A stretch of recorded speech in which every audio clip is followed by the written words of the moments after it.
Today I want to speak about a powerful truth, the truth of divine restoration. We've all had moments, perhaps even years, that we look back on and think, what a waste. Moments of regret, mistakes, missed opportunities, and times where we feel we've strayed from our intended path. But I'm here today to tell you that God is in the business of restoration. He is in the business of redeeming our wasted years. We live in a world that constantly tells us that our past defines us, that our mistakes are permanent stains on our character. But God's word offers a different perspective. It offers a perspective of hope, redemption, and renewal. Joel 2:25 tells us, "I will repay you for the years the locusts have eaten, the great locust and the young locust, the swarming locust and the hopping locust, my great army that I sent among you." This verse is a powerful declaration of God's ability to restore what has been lost. It's a promise that He can take the barrenness of our past and transform it into a season of abundance. He can take our regrets and turn them into stepping stones for our future. It's important to understand that divine restoration is not just about erasing the past. It's about transforming it. It's about using our past experiences, even the painful ones, to fuel our future. Romans 8:28 reminds us, "And we know that in all things God works for the good of those who love Him, who have been called according to His purpose." This verse doesn't say that everything that happens to us is good, but it does say that God can work all things together for good. He can take our mistakes, our failures, and our wasted years and weave them into a tapestry of purpose. Divine restoration is not about dwelling on the past. It's about focusing on the future. Isaiah 43:18-19 tells us, "Forget the former things, do not dwell on the past. See, I am doing a new thing. Now it springs up. Do you not perceive it? I am making a way in the wilderness and streams in the wasteland." God is doing a new thing. He's not interested in keeping us trapped in the past. He wants to move us forward to create a new path for us, a path filled with purpose and meaning. 2 Corinthians 5:17 declares, "Therefore, if anyone is in Christ, the new creation has come, the old has gone, the new is here." When we come to Christ, we become new creations. The old is gone. The new is here. This means that our past mistakes, our wasted years, no longer define us. We are defined by our identity in Christ. So how does God restore our wasted years? He does it through His grace, His mercy, and His transformative power. He does it by giving us a new perspective, a new purpose, and a new hope. He does it by equipping us with the wisdom and experience we need to fulfill His calling. Today, I encourage you to release the regrets of your past. Allow God to redeem your wasted years. Trust in His restorative power. Step into the new season He has prepared for you. He is making a way in the wilderness and streams in the wasteland. He is restoring your wasted years. The cornerstone of understanding divine restoration centers on the profound and transformative power of God's redemptive capacity. It is a fundamental shift in perspective, a move away from the linear, human-centric view of time and consequence, and an embrace of the divine's ability to transcend the limitations of our perceived realities. This perspective recognizes that God is not bound by the constraints of our past mistakes or the seemingly irreversible consequences of our choices. It acknowledges that He possesses the unique power to redeem even the most seemingly wasted periods of our lives, to reclaim what has been lost, and to transform those experiences into opportunities for profound growth, renewed purpose, and divine assignment. It is a recognition that God's redemptive power is not merely a theoretical concept, but a tangible reality, a dynamic force that actively works to restore and renew the brokenness within us and around us. We often perceive time as a linear progression, a series of irreversible events that shape our present and dictate our future. We believe that our past mistakes are missed opportunities, and our wasted years have irrevocably defined our trajectory, leaving us with a sense of regret and a feeling of being trapped in a cycle of consequence. However, the biblical narrative from its inception to its culmination presents a different perspective, one that emphasizes God's ability to transcend the limitations of time and to redeem the seemingly irredeemable. The concept of redemption, central to the Christian faith, highlights God's power to reclaim what has been lost, to restore what has been broken, and to transform darkness into light. It is a testament to his unwavering love and his commitment to restoring humanity to its intended purpose. The Old Testament provides numerous examples of God's redemptive power in action. The story of Joseph, sold into slavery by his brothers, serves as a powerful illustration of how God can transform betrayal and hardship into a platform for divine purpose. Joseph's journey, marked by injustice and suffering, ultimately led to his elevation as a ruler in Egypt, a position that allowed him to save his family and the nation from famine. This narrative demonstrates that God can take the seemingly wasted years of our lives and weave them into a tapestry of divine purpose, transforming our trials into triumphs. The story of King David, despite his grievous sins, highlights God's willingness to restore those who repent. David's acknowledgement of his failings and his subsequent return to God allowed him to continue his divine purpose. These accounts, among others, underscore the theme of God's redemptive power, demonstrating his ability to reclaim what has been lost and to transform adversity into opportunity. The New Testament, particularly the teachings of Jesus Christ, further elucidates the concept of divine redemption. Jesus' parables, such as the parable of the prodigal son, illustrate the Father's unconditional love and his willingness to welcome back those who have strayed. The prodigal son, having squandered his inheritance and fallen into despair, is met with open arms and restored to his rightful place in his Father's house. This parable serves as a powerful metaphor for God's redemptive love, demonstrating his willingness to forgive and restore those who turn to him. Jesus' miracles, such as the healing of the sick, the raising of the dead, and the forgiveness of sins, serve as tangible demonstrations of his power to redeem and restore. These acts of divine intervention highlight the transformative nature of God's love, demonstrating his ability to heal brokenness and to bring new life. The Apostle Paul in his epistles emphasizes the transformative power of God's grace, highlighting its ability to redeem and restore even the most seemingly wasted lives. Paul's own life, marked by persecution of the early church, serves as a powerful testament to the redemptive power of God's grace. His transformation from a persecutor to an apostle demonstrates that God can take even the most misguided individuals and transform them into instruments of his divine purpose.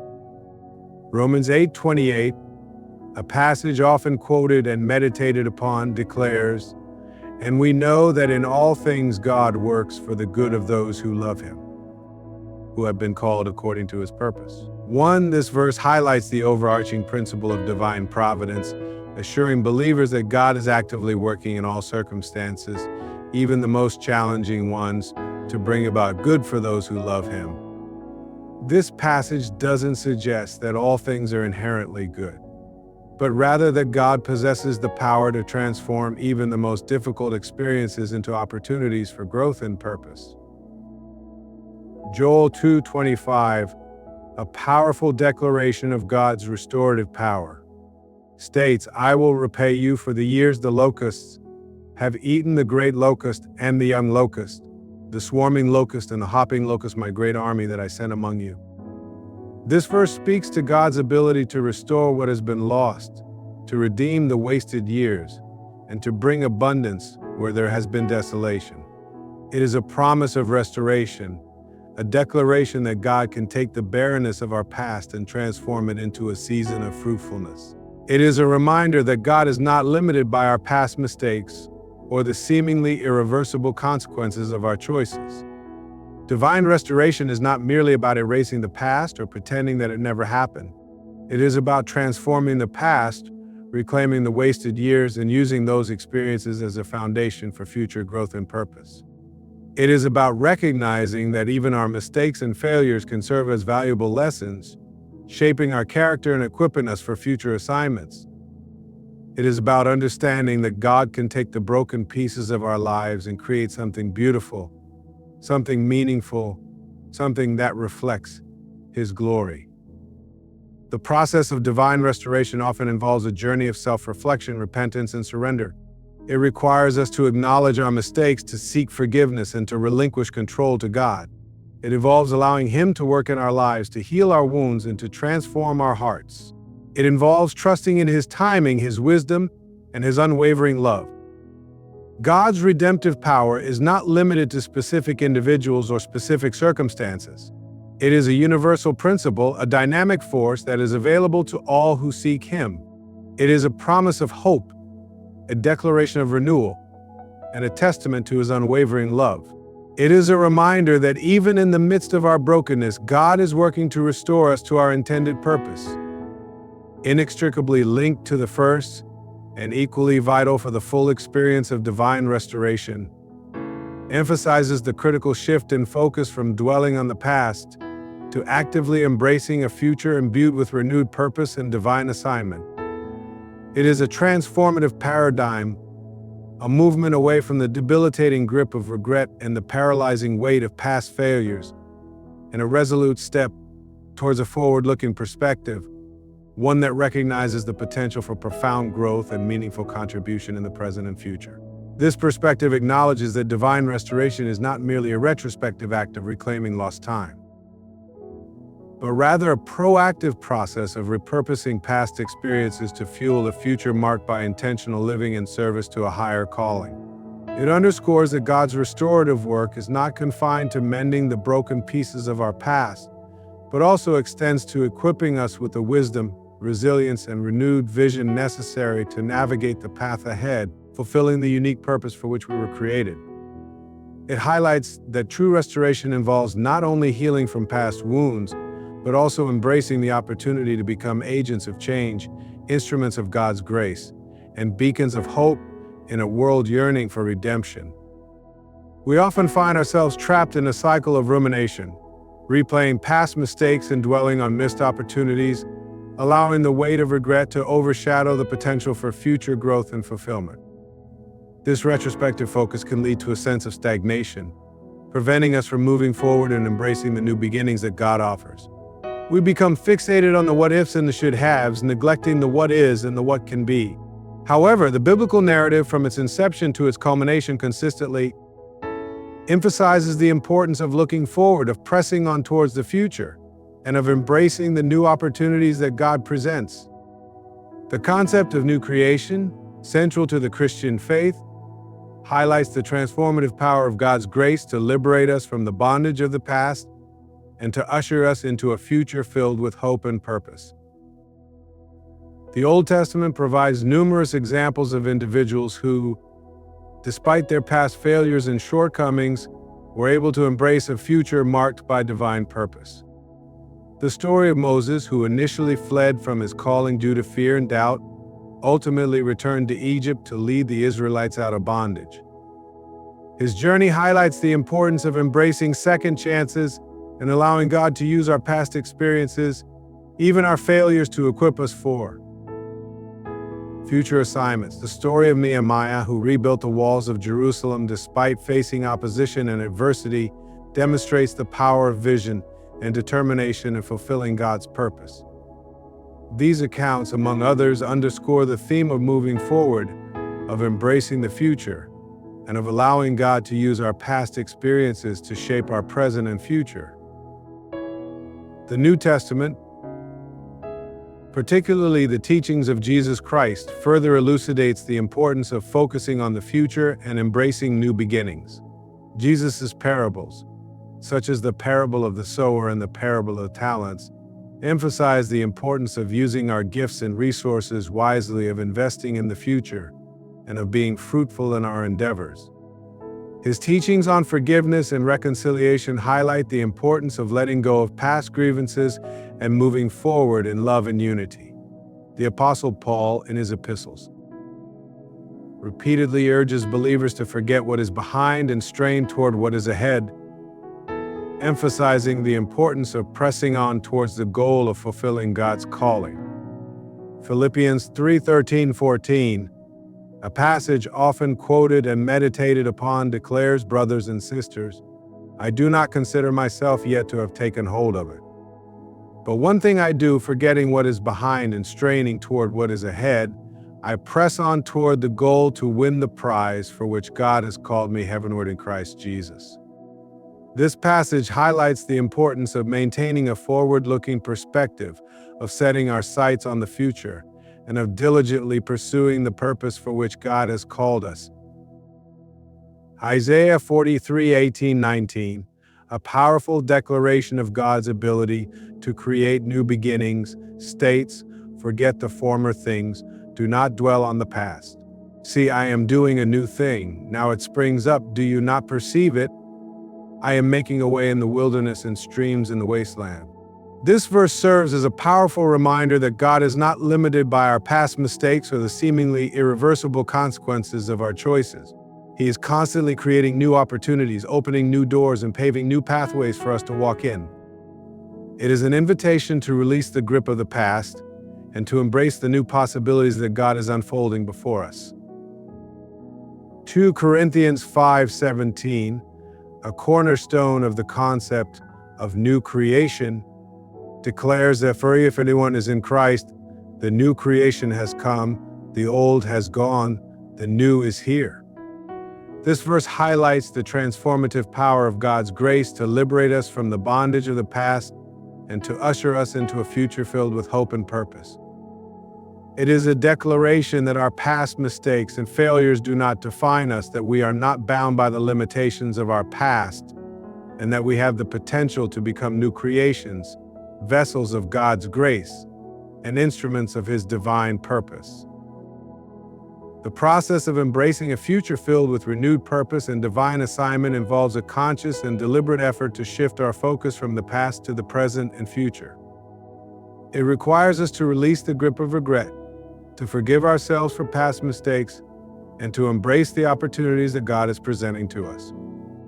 It involves cultivating a spirit of gratitude, acknowledging the lessons learned from past experiences, and using those lessons to shape our future. It involves seeking God's guidance and direction, allowing Him to reveal His purpose for our lives and aligning our actions with His will. It also involves developing a clear vision for the future, setting goals that are aligned with our values and aspirations, and creating a plan of action to achieve those goals. It requires us to cultivate resilience, to persevere in the face of challenges, and to maintain a positive attitude in the midst of adversity. It involves building supportive relationships, surrounding ourselves with people who encourage and inspire us, and seeking guidance from mentors and spiritual leaders.